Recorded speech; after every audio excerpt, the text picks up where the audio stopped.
What's up? How you doing today? It's your friend Phil here, Project Management Trainer and Coach. Welcome to 40 Days to PMP and CAPM Exam Success. Today we're talking about a few executing processes. We're going to be talking about managed communications, conduct procurements, and lastly, manage stakeholder engagement. So it's one of those heavy days where there's a lot of stuff to talk about. So let's talk about the first one. Let's talk about manage communications. What do we do in managed communications? This process is all about distributing information to people who need it when they need it. It's all about the project team, project management team, the project manager, whoever is responsible for disseminating certain information. It's all about them doing what they need to do, executing that plan. For that reason, project communications is one of the things that you can expect to get out of this process. Also very important is communication methods, interactive, push, and pull. If you have not gotten it down that these three make up communication methods, read it up. Interactive communication, push communication, pull communication. Very important to know. Also, when to use certain types of communication. When do you use formal written? When do you use informal written? When do you use formal verbal? When do you use informal verbal? All that stuff could come out potentially on your test. And you do need to know how to handle these questions. So you need a solid study guide for this, folks. It's not enough to know the tools and techniques at this point. Remember, we're in executing. 31% is at stake. So get yourself a solid study guide, get yourself some solid training, coaching, and mentoring, and you'll be good to go. But I'm trying to sensitize you to what the exam could be like. It's not enough to know tools and techniques in executing. Executing is all about the pragmatism of the PMBOK guide. This is where you execute the plan. This is where you make stuff happen. Okay, so bear that in mind. You could know all the tools and techniques, the inputs and outputs till the cows came home. But if you're not able to apply this stuff, you could fall flat on the exam. And that's why a lot of people struggle with executing. So managed communications is about managing the flow of communications. Planning is done. This is all about doing what you plan, okay? The next process I would like to call out here is conduct procurements. Conduct procurements is all about executing the procurement management plan, making stuff happen. So if you planned to send out RFPs, IFBs, and what have you, this is where you actually send them out. This is where you advertise. This is where you have bidder conferences. This is where you negotiate. This is where source selection criteria becomes an input for you to choose the right seller, the right vendor, the right contractor, subcontractor, whoever it is. So it's a very pragmatic process. Again, has a lot of hands-on, a lot of doing, okay? So this is where you screen your potential consultants, your potential contractors, and you go through your source selection criteria. If it's an IFB, we know it's pretty much strictly bid-based. It's price-based. Who is the lowest bidder? Since everyone can do the work, you know, everyone you call to bid, you have confidence that they can do it. Choose the lowest bidder. Or you might have a proposal that you're reviewing, but this is where you review the proposal. This is where you negotiate. This is where you have your bidder conference, answering questions by email and in person, and ultimately awarding the contract. So for that reason, the big output, folks, is agreements. So contracts, you know, this is where certain things like MOUs could come up in the earlier stages, you know, memorandums of understanding, letters of intent, but ultimately you want that contract. Depending on what the business is, you want that formal written notice that a contract has been awarded to a particular entity with all the terms and conditions understood. That is really what your end game is in conduct procurements. Also in conduct procurements, this is where advertising is a useful tool and technique, because you're advertising your willingness to do business with any firm that fits the bill. Okay? And that's it. for conduct procurements. The final one I would like to call your attention to is manage stakeholder engagement. Now, I'm going to take a short break, but I'll be back to finish off this day on 40 days to PMP and CAPM exam success. So stay tuned. All right, well, we're ready to roll again, folks. So the last thing to be spoken of here is manage stakeholder engagement. And manage stakeholder engagement is all about managing a stakeholder's engagement. Watch this. It's not about managing a stakeholder, because you do not manage your stakeholders the same way people talk about a boss managing subordinates. No, no, no. Lots of times your stakeholders are more senior to the project manager in the organization, right? So it's not managing your stakeholders, it's managing their engagement on the project. And one of the major outputs of managed stakeholder engagement is something called the issue log. Because as you're managing a stakeholder's engagement, issues come to light, and those issues need to be captured in an issue log. So we talk about the issue log as an output of managed stakeholder engagement. It's one of those things that makes it rather unique.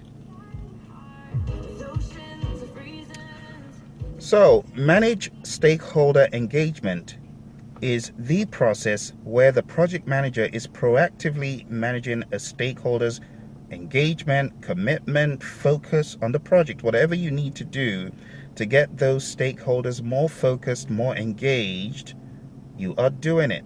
Whatever you need to do to get the stakeholders to the level of engagement that you desire, this is where you do it. This is where you are carrying out your plan. Again, it's something to do with the pragmatism of the PMBOK guide. This is where the project manager gets up from behind the desk. And watch this. One of the tools and techniques is, again, communication methods. This is where you are using whether interactive communication, push communication, or pull communication to engage your stakeholders. So you've already planned, all right, to keep stakeholder X engaged, we'll have a meeting ever so often. This is where you meet ever so often. This is where you make that attempt to engage these folks. And it has to do with a lot of, interpersonal skills, which again is another tool and technique of this process, and management skills. Not managing people, but you know what management is? It's the ability to keep systems, processes, and procedures in place. This is where you keep those systems in place. Whatever systems you decided to put in place to keep people engaged, whatever commitment systems, whatever engagement systems you've got, this is where you do it. This is where you put your all into the project to make sure whatever stakeholder needs to show up for a meeting or whatever stakeholder needs to sign up on something is actually doing that. It takes a lot of energy, folks. So communication methods. We also talk about interpersonal skills and management skills. These are things that require energy. So it's one of the toughest aspects of real project management. I'm not talking about project management behind the desk or in Gantt charts. This is where the rubber meets the road. This is where you can actually distinguish between great PMs and PMs who are still crawling up the interpersonal skills ladder. So, manage stakeholder engagement. A major input to it, of course, is the stakeholder management plan. And because you're using communication methods, also the communications management plan. This is also the process where you would use the change log as an input. The change log, which is a log of all the changes that have been requested on the project, a log of all the changes that have been approved on the project, a log of all the changes that may be pending on the project. Stakeholders want to and need to know what the status is of their change requests. So it's in this process that you actually would give them some updates, take note of what they have to say, and take note of any other issues that may arise as a result of lack of approving those change requests or anything else. Okay, so what have we talked about today? We've talked about managed communications. Managed communications is one of those processes where work performance reports makes a rare appearance as an input. It's also one of those where you have the communications management plan as an input. And just to make sure you really get this, communications technology, communication models, sender-receiver models, with noise and barriers to communication, that stuff is important in this process, and communication methods. And also, another tool and technique is performance reporting. Reporting on performance. How well has the team performed on the project? Well, this is where you report all that stuff. Remember, it's communications. So, in monitor and control project work, you get a work performance report. It's in this process, managed communications, that you distribute the report. Okay? So the output, project communications, I talked about that. We have our regular suspects, project management plan updates, I call that PMP updates, and PD updates, project documents updates, of course, those are here. And last but not least, organizational process assets updates. I hope you expected to find that. Now, when we talk about procurement management, when we talk about the conduct procurements process, some of the things that we talked about in planned procurement management are going to show up here. And one of those, I've mentioned this, source selection criteria. You can expect to see that as an input.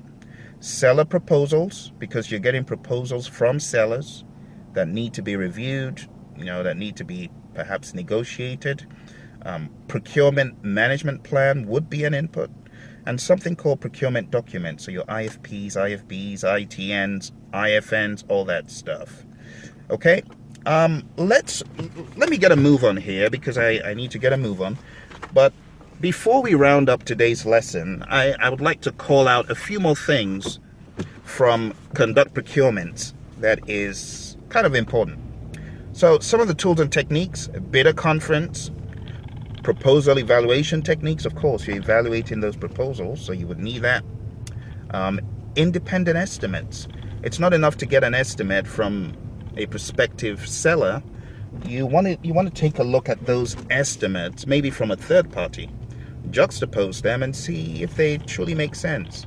Have you been hoodwinked? Or maybe you got it wrong. Maybe your estimates are too low or too high.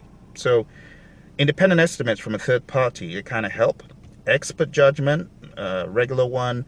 Advertising, I talked about this, being able to advertise that you would like to award a contract and putting out the scope of work for bidding. Analytical techniques, of course, analyzing the different seller proposals and taking a look at all the parameters, and maybe you look at company size and revenue and the ability to stay afloat during the project, that kind of stuff. And lastly, procurement negotiations. I talked about agreements being the big thing, but of course, selected sellers, the sellers you select, also important. You could select one seller for a proposal, or maybe you're selecting multiple sellers for a large program. Resource calendars also would come into play, because those resources, in the seller's organization, of course, they have calendars, they have things they're working on. So you also want to factor that in. We talked about resource calendars from internal to the organization when we talked about acquired project team. But here we're talking about the external resources that you get and their availability. Change requests could also come out from this. Perhaps you discover that a change needs to be made because the scope of work you thought is not really what it is. And the regular suspects, PMP updates and PD updates, that's it. So folks, that's it for these three.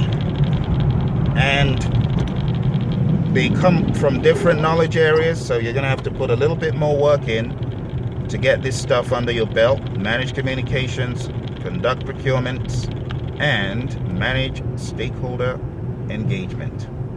I hope this helps. Remember, this does not replace a 35 contact-hour course.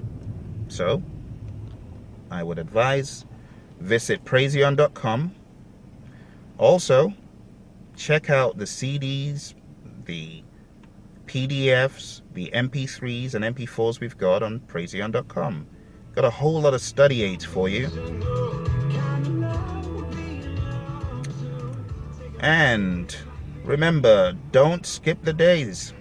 If you've skipped any days, go back to the drawing board, catch up, look at the open-ended questions. There's a lot of stuff under this video that you need to take note of. Okay? All the best, and speak to you tomorrow.